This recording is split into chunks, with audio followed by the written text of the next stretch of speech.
Bonjour et bienvenue dans une nouvelle vidéo. Alors aujourd'hui ça va être une vidéo un petit peu différente des vlogs parce que je vais vous parler des petits tracas qui m'embêtent ces derniers temps, ces dernières semaines et qui font que de s'accentuer en fait ces derniers jours. Donc je vais vous parler un petit peu de tout ça, je vais ouvrir un petit peu mon cœur à vous, en espérant que moi, ça me fasse du bien de décharger un petit peu les choses et que de votre côté, vous vous sentiez pas seul, de savoir qu'il y a des personnes aussi qui, comme vous, sont pas très bien par rapport à ce qui se passe dans leur vie. C'est pas des choses exceptionnelles, mais quand on est dépressif, en fait, tout prend une ampleur totalement différente. Voilà, ce qui fait que en ce moment, je suis vraiment très angoissée. Les angoisses arrivent tôt le matin, voire parfois plus dans l'après-midi. Et les nuits sont difficiles et l'après-midi en fait je suis complètement KO. Donc autant le matin j'ai l'énergie pour faire pas mal de choses, l'après-midi c'est hyper dur. Là cet après-midi je me suis reposée, j'ai été hyper angoissée, j'ai pas réussi à tenir le coup et j'ai pris des anxiolytiques alors que ça faisait déjà pas mal de temps que j'en prenais plus l'après-midi, j'attendais le soir pour aller me coucher. Mais là c'était vraiment voilà. Donc pour commencer un petit peu le truc, comme je vous ai dit, comme vous avez vu dans les précédents vlogs, Eunice va être déscolarisée pour passer au CNED et ça c'est quelque chose qui me stresse énormément parce que j'ai peur qu'à un moment donné il y a un couac et que ça ne puisse pas aller, que son inscription soit pas validée et que là on a déjà fait les démarches auprès du lycée pour la déscolarisation du lycée. Donc ça me perturbe vraiment énormément. J'ai vraiment de peur par rapport à ça parce que l'année dernière, au mois de mars, on l'a déjà déscolarisé. Je l'ai déscolarisé. Pensant que il y allait avoir des formations qui allaient pouvoir peut-être se mettre en route, pensant que sa santé irait mieux étant donné qu'elle allait plus prendre le bus, qu'elle allait plus aller à l'école, et finalement rien de tout ça est arrivé, ce qui fait qu'en septembre je lui ai dit tu reprends les cours normaux. Ça ne va pas, comme je vous le dis depuis un moment, ça ne va pas à l'école. Par contre, elle se débrouille très bien pour faire ses cours à la maison. Et c'est pour cette chose-là que j'ai décidé de l'inscrire au CNED, faire les cours complètement en ligne, parce qu'elle sait gérer les cours à la maison, faire ses devoirs à la maison, elle y arrive. Donc voilà. Par contre là ce que je me dis c'est que si finalement ça ne fonctionne pas non plus, là il n'y a plus de solution en fait. Il n'y a plus de solution, je pense qu'on aura fait le tour des solutions pour tout ce qui est scolaire. Et qu'est-ce qu'on va faire? Parce que j'aimerais comme tout le monde que Eunice elle ait quelques bagages quand même pour entrer dans la vie active. Là elle est complètement pas prête du tout d'aller dans la vie active. Donc je ne sais pas si ça fonctionne pas là, je sais pas ce qu'elle va devenir. Franchement, j'en sais rien. Elle est pas à la rue, elle est à la maison. Elle pourrait avoir des activités plutôt dans le domaine du bénévolat, etc. dans un premier temps pour reprendre confiance en elle si l'école ça marchait pas. Ça pourrait être une solution, mais il n'y a pas de rentrée d'argent. Voilà. Donc tout le temps qu'elle est à la maison, bah c'est tout, on subvient à ses besoins et puis voilà, mais je peux pas lui donner 100 balles toutes les semaines, quoi, c'est pas possible, c'est pas possible. Donc voilà, il y a un moment aussi où elle va vouloir prendre son indépendance et elle en parle et du coup il faut qu'elle puisse avoir des revenus. Donc là c'est quelque chose qui me pèse beaucoup et me fait peur et ça m'angoisse, ça m'angoisse. Ensuite, bah voilà, Noël approche, hein, on le sait tous. Et donc le jour du réveillon de Noël, le 24, les personnes qui peuvent, qui ne travaillent pas, se regroupent chez mes parents et on commence les préparatifs tous ensemble le 24 au matin. Donc cette année, ce sera ma mère et les enfants et moi. Donc on va faire les préparatifs. J'ai toujours peur de pas y arriver. J'ai toujours peur qu'il n'y en ait pas assez. J'ai toujours peur de pas être dans mon assiette ce jour-là et que ce soit compliqué. Les après-midi, comme j'ai dû vous le dire juste avant, c'est une catastrophe. Franchement, je suis complètement KO toutes les après-midi. Là, je vous filme, je sais pas quelle heure il est. Il est 18h25. Voilà, j'ai peur de pas être dans un état waouh, voilà. Oui, toujours peur d'oublier quelque chose. Et puis il y a ce fait aussi que voilà, ça fait 20 ans qu'on fait la même chose, 21 ans, qu'on se retrouve tout le temps chez mes parents pour faire Noël. On le fait tout le temps de la même façon, c'est-à-dire qu'on se regroupe le matin, on fait les préparatifs toute la journée, donc on passe une bonne journée tous ensemble. Le soir, on fait notre apéro dînatoire. Le lendemain, puisqu'on reste dormir là-bas, le lendemain, c'est petit déjeuner ensemble. Et puis voilà, on reprépare pour le midi, etc. Donc c'est un bon moment avec toute la famille. Seulement, il manque une personne. Et il manque mon père qui nous a quittés il y a 9 ans. Et cette période est très très très difficile pour moi. Parce que mon père ne faisait pas la cuisine, rien du tout, hein.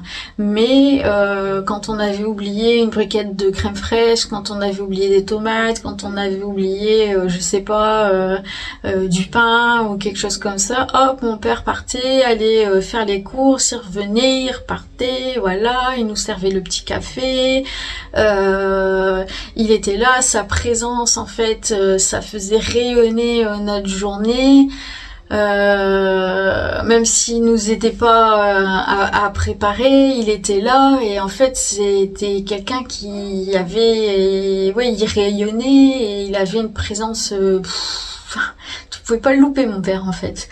Et ça me manque. J'ai énormément de nostalgie par rapport à ça. Je regrette vraiment qu'il ne soit plus là. Et depuis 9 ans, clairement, les Noëls n'ont plus du tout le même goût. C'est plus du tout la même chose. Ça a complètement changé. La disparition de mon père a fait que les fêtes, c'est plus ça. Que ce soit les fêtes, que ce soit les anniversaires, il était tellement... c'est un personnage, mon père. Un personnage, donc... il manque à tout ça, il nous manque tous les jours, mais encore plus dans ces moments-là, parce que même le soir, quand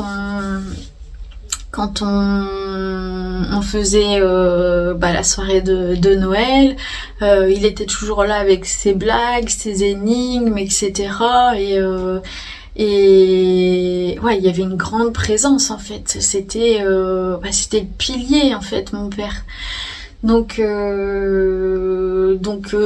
beaucoup de regrets parce qu'il est plus là, ça me fait mal au cœur, ça me rend nostalgique, ça me rend voilà, c'est encore un Noël sans lui, c'est plus pareil, c'est plus pareil.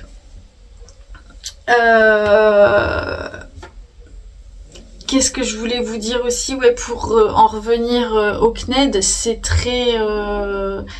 c'est... moi je voulais que ça aille tout doucement en fait, et en fait j'avais contacté le lycée pour Eunice, et l'infirmière a envoyé des mails à Eunice directement. Ce qui fait que Eunice elle est partie, ça y est, c'était fait, elle est très enjouée par rapport à ça,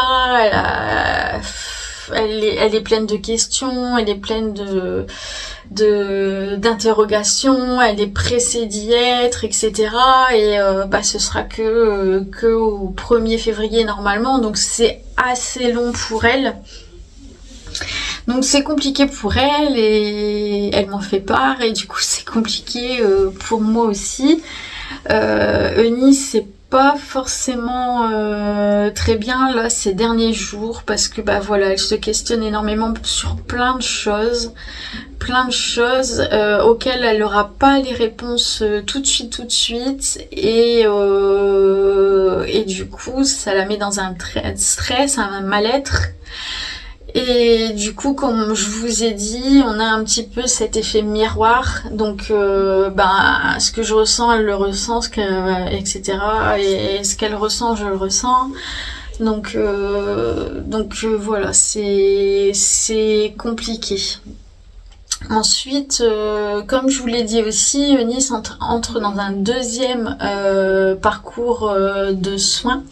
Donc à son premier parcours va s'ajouter son deuxième parcours, et plus mes parcours à moi. Donc moi, à partir de janvier, je repasse à 3 jours de RTMS par semaine, plus une journée par semaine de clinique. Je vais avoir un rendez-vous chez le dentiste, et je vais avoir un rendez-vous chez le psy. À côté de ça, Eunice a un rendez-vous chez le médecin traitant, un rendez-vous avec un médecin spécialiste, un rendez-vous avec un autre spécialiste. Je peux pas vous le dire parce que pour l'instant elle veut pas. Elle va avoir un atelier aussi, et tout ça, ça va se trouver pour elle sur Grande-Synthe et Bourbourg, donc dans le nord. Donc il va falloir, de toute façon je la conduis à tous ces rendez-vous, je vais avec elle à tous ces rendez-vous, même si là je la laisse aller dans le bureau toute seule. Voilà, comme ça elle s'explique toute seule, etc. Pour l'instant ça se passe bien, elle n'a pas besoin de moi, mais il faut quand même que j'aille la conduire parce que c'est loin. Et du coup, en fait, là, le nombre de rendez-vous s'accumule pour le mois de janvier. Ouais, elle a rendez-vous aussi avec le psychiatre le 14, je crois. Et moi, j'ai rendez-vous aussi avec le psychiatre fin janvier. Au mois de février, elle a déjà 4 rendez-vous, donc toujours en plus de mes 3 matinées à Saint-Omer et de ma journée à la clinique. Donc il va se falloir gérer tout ça, et là ça me fait vraiment très peur. Et là j'ai l'impression d'être submergée par tout un tas de choses. Je suis aussi, par rapport à Noël, j'ai toujours l'impression de pas être à la hauteur, de pas trouver les bons cadeaux, de pas réussir à satisfaire tout le monde. Voilà, j'ai peur d'être très fatiguée. Parce qu'en ce moment c'est ce qui se passe, hein. Comme je vous l'ai dit, le matin ça va, l'après-midi c'est je suis KO technique. J'ai de plus en plus d'angoisse et de choses, comme je vous ai dit, qui me traversent le corps comme ça dure quelques secondes, mais c'est hyper désagréable. J'ai réussi à prendre sur moi ces derniers jours, et puis ce qu'il y a, c'est que je suis accompagnée la plupart du temps par Chérie, donc j'ai ma personne référente avec moi, ce qui fait que ça a été à peu près quand je suis sortie dans les magasins, mais c'est des exercices qui sont vraiment très très durs pour moi. Et je vous avouerai qu'il y a des fois où j'ai vraiment envie de tout laisser tomber. de tout laisser tomber parce que je m'aperçois qu'il va y avoir 2 ou 3 jours où ça va aller mieux et puis après ça retombe. Et là je suis dans un état physique parce que j'ai très mal partout et psychologique dans le même état où j'ai été fin septembre, début octobre, où là j'ai fini par voilà, c'était le trop du trop et j'ai fini par passer des semaines dans ma chambre, couchée, allongée, et j'ai pas envie que ça recommence. J'ai pas envie que ça recommence. Donc voilà, j'ai beaucoup de choses qui me perturbent. Alors pour des personnes qui sont normales, on va dire, voilà, c'est des choses qui arrivent dans la vie de tous les jours et qu'on arrive à gérer totalement. Alors je gère les choses, mais avec beaucoup de mal. Je fais ce qu'il y a à faire. Je prends sur moi, mais je fais beaucoup de choses le matin, principalement le matin. Et voilà, ouais, j'essaye de faire un maximum de choses. Je me suis rapprochée ces derniers temps quand même des filles parce que voilà, j'ai eu un moment où j'avais besoin vraiment d'être seule. Ce qui est toujours le cas, j'ai toujours besoin de me sentir, enfin d'être seule. Donc il y a des moments où j'éteins complètement les télés, les réseaux, je m'allonge et voilà. Sauf que en ce moment là, j'en ai vraiment plein la tête. Ça fuse de partout et de n'importe où, et ne pas oublier les tomates et le certificat de scolarité de Nice et le bac d'Eline et la RTMS qui va recommencer et je suis vraiment voilà, j'en ai jusque là. Encore une fois, il n'y a rien d'exceptionnel, mais pour moi c'est compliqué.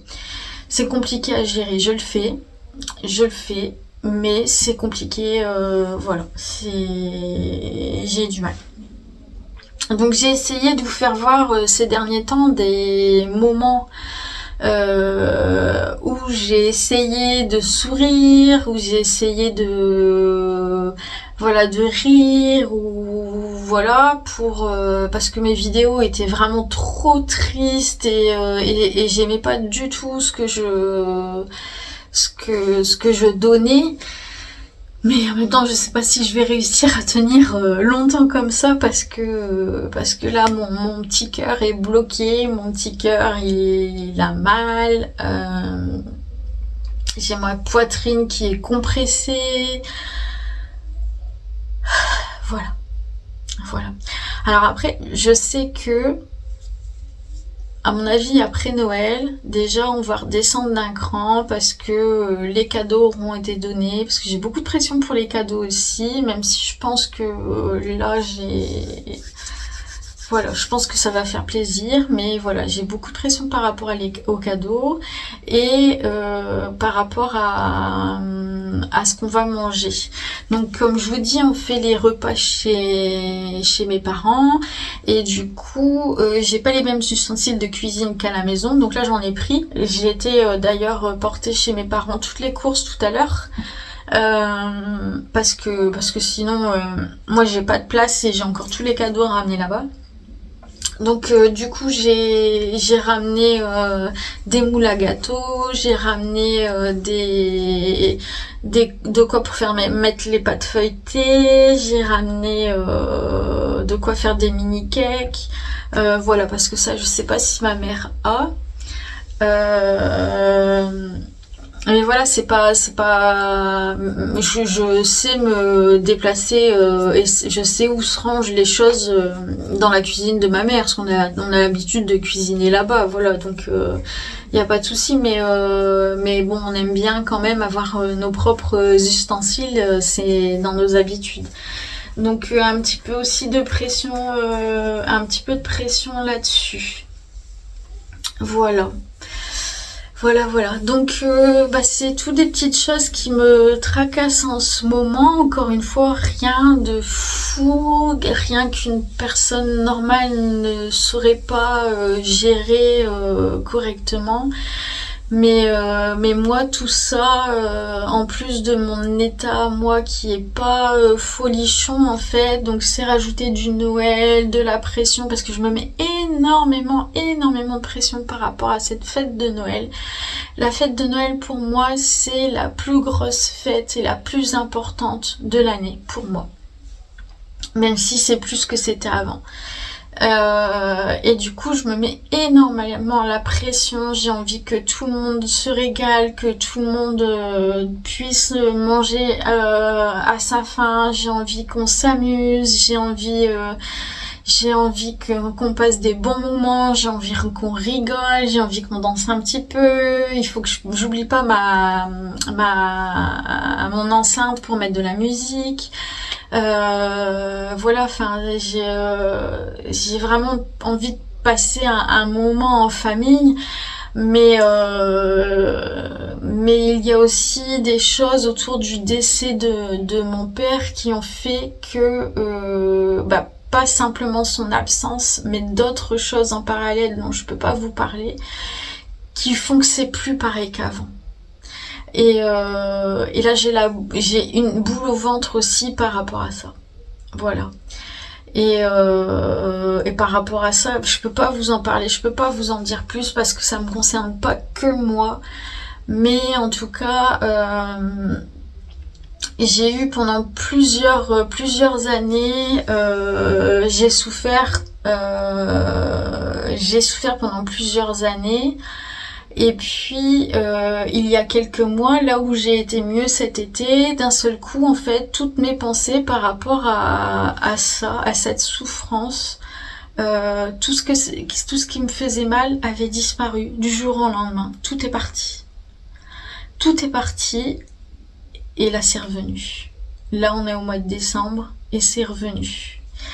Et du coup, c'est encore une chose qui se rajoute, et je sais que je vais être peut-être stressée ou peut-être pas, peut-être joyeuse ou peut-être pas, mais en tout cas là ce que je ressens c'est de la colère, et je sais que la colère va être là avec moi pendant la fête de Noël, pendant le réveillon et pendant le Noël. Et là c'est ce que je ressens en ce moment. Je suis vraiment très très en colère. Et c'est une colère qui, je pense, que je ne pourrais jamais exprimer en fait.